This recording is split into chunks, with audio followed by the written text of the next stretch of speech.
Imaginez-vous, il y a des milliers d'années, l'Europe n'était pas celle que nous connaissons aujourd'hui.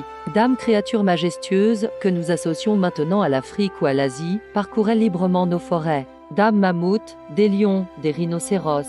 Ils étaient tous là, chez nous. Mais que leur est-il arrivé? La nature a toujours connu des cycles d'extinction. Les changements climatiques, les glaciations ont façonné la vie sur Terre depuis des millions d'années. Mais quelque chose a changé. L'arrivée de l'homme a bouleversé cet équilibre millénaire. La chasse intensive, la destruction des habitats, la pollution. Notre impact est devenu le principal moteur de disparition des espèces.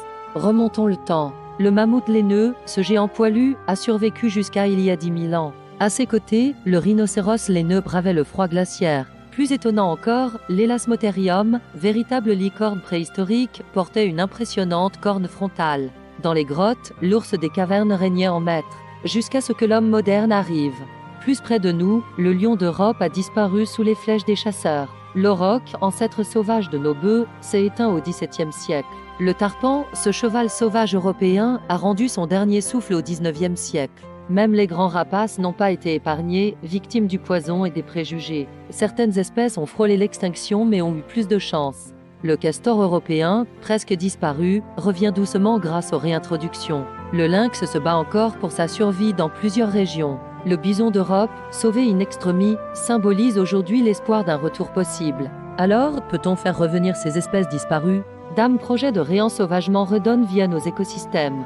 Certains scientifiques rêvent même de ressusciter le mammouth par clonage. Mais attention, la nature est complexe, et ces manipulations soulèvent des questions éthiques importantes. Notre biodiversité européenne n'est pas figée dans le marbre. Elle évolue parfois tragiquement. Ces disparitions nous rappellent notre responsabilité envers le vivant.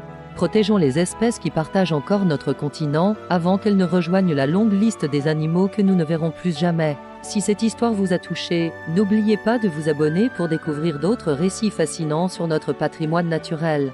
Dites-moi en commentaire quel animal disparu d'Europe vous intrigue le plus. À bientôt pour de nouvelles découvertes.